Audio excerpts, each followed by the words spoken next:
I was walking past the old house on Maple Street when I saw her, standing at the upstairs window and smiling.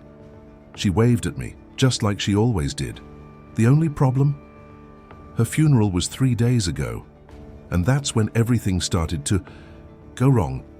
My name is Marcus Chen, and what I'm about to tell you will change everything you think you know about death and what comes after. Let me take you back 3 weeks.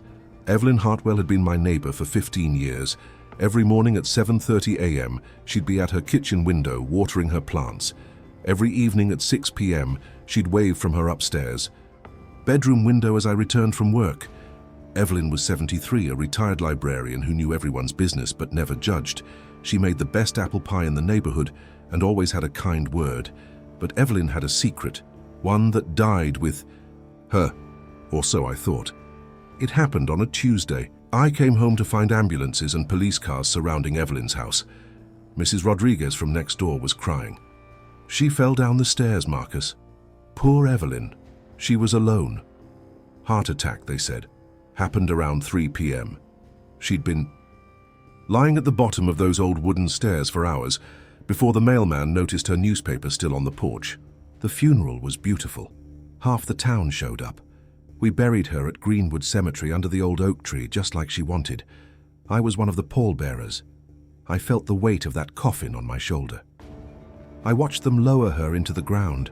I saw them cover her with dirt. Evelyn Hartwell was dead, I was sure of it.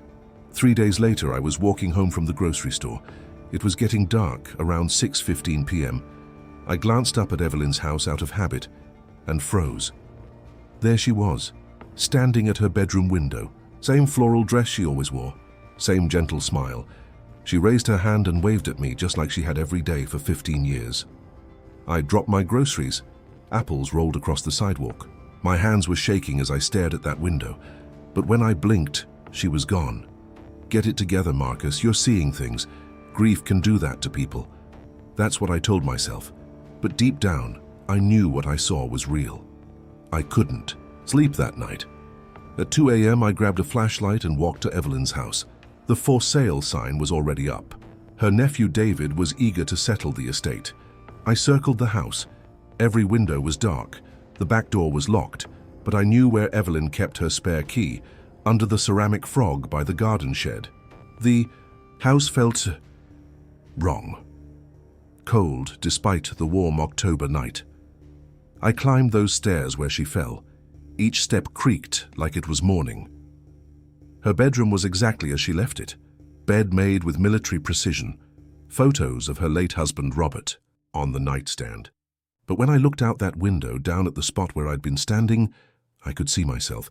Standing there 3 hours earlier, groceries scattered around my feet. The next evening I was ready. Camera in hand, I positioned myself across the street at exactly 6 p.m. Roy 5, 6:10, 6:15. There, movement in the window. I raised my camera and nothing. The viewfinder showed an empty window, but with my naked eyes I could see her clearly. Evelyn was waving, her mouth moving like she was trying to tell me something. I ran home and called Father Miguel from St. Catherine's. He'd performed Evelyn's funeral service. Marcus, grief manifests in many ways. Perhaps you should speak with someone. Marcus, Father, please, just tell me, did you see her body in the coffin? Father Miguel, well, it was a closed casket service. The fall, it was quite severe. Marcus, that's when I knew I had to dig deeper. Marcus, I spent the next day at the library, Evelyn's old workplace. Her colleague, Mrs. Patterson, had worked with her for 30 years. Mrs. Patterson, Evelyn was special, Marcus. She had a gift. Marcus, what kind of gift? Mrs. Patterson, she could sense things, always knew when someone was in trouble. Remember when little Tommy Morrison went missing last summer? Evelyn told us exactly where to find him, by the old mill. Mrs. Patterson, but there was something else, something she made me promise never to tell anyone while she was alive. Marcus, she's dead, Mrs. Patterson.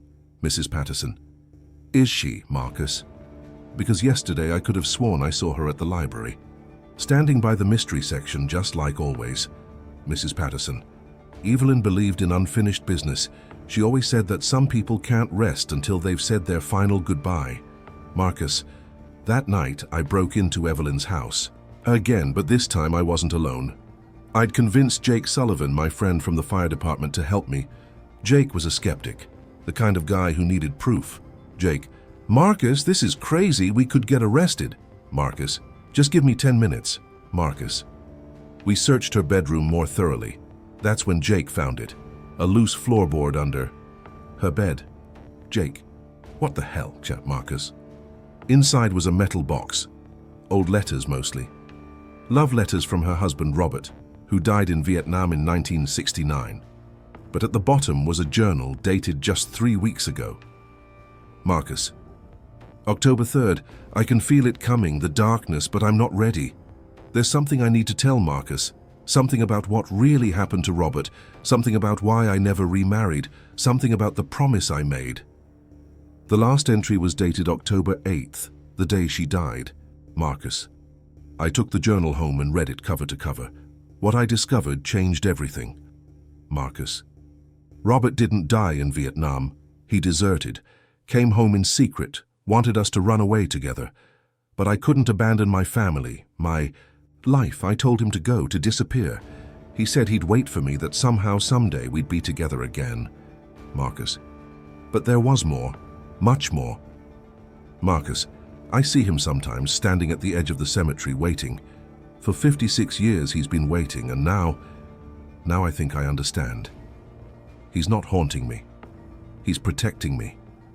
Because he knows what I've done. Marcus: the next page made my blood run cold. Marcus: I killed David's father, my own brother. He discovered Robert was alive, threatened to turn him in. It was an accident, but Marcus lives in David's old house. He doesn't know. He can't know. But if something happens to me, he'll be in danger. Marcus: I looked up at my house, the house I'd bought from David Hartwell 15 years ago. The pieces were falling into place. David knew about his father's death. He'd been waiting all these years for Evelyn to die so he could get his revenge. Marcus: hello? David Hartwell: Marcus, it's David. I need to stop by and pick up some of Aunt Evelyn's things. Are you home? Marcus: I looked out my window. David's car was already in my driveway, but he wasn't alone. Through the passenger window I could see the silhouette of someone else. Marcus: that's when I saw her again. Evelyn at her bedroom window, but this time she wasn't waving. She was pointing at something behind me. David: looking for these, Marcus. Marcus: he was holding a gun. The same gun I realized that had killed his father 56 years ago. David: my aunt thought she was so clever, hiding the truth all these years, but I knew. I've always known. Marcus: David, you don't have to do this. David: she took everything from me. My father, my inheritance, my life.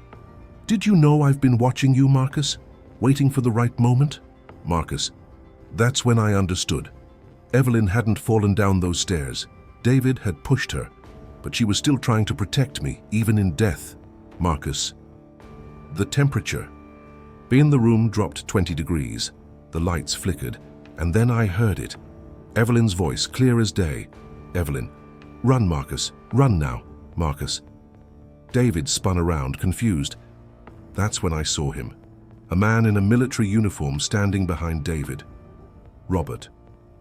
After 56 years, he'd finally come for his love. Robert. You hurt her. You hurt my Evelyn. David. This isn't possible. You're all dead. Marcus. What happened next, I still can't fully explain. The gun flew from David's hand. He screamed, clutching his chest, and collapsed. Heart attack, the coroner would later say. Just like his aunt. Marcus. But I knew the truth. I'd called 911 the moment I read that journal. The police found David's confession in his car. He'd planned to kill me and make it look like a burglary. Gone wrong. Marcus. As the paramedics carried David away, I looked up at Evelyn's window one last time. She was there, but she wasn't alone. Robert stood beside her, his arm around her waist. They both waved. Not a goodbye, but a thank you.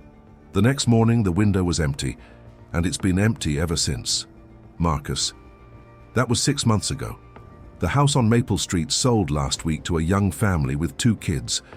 I watched them move in, laughing and playing in the front yard. I never told anyone the whole truth about what happened that night. Who would believe me? But sometimes when I'm working in my garden at sunset, I catch a glimpse of movement in that upstairs window. Not Evelyn, not Robert, just peace.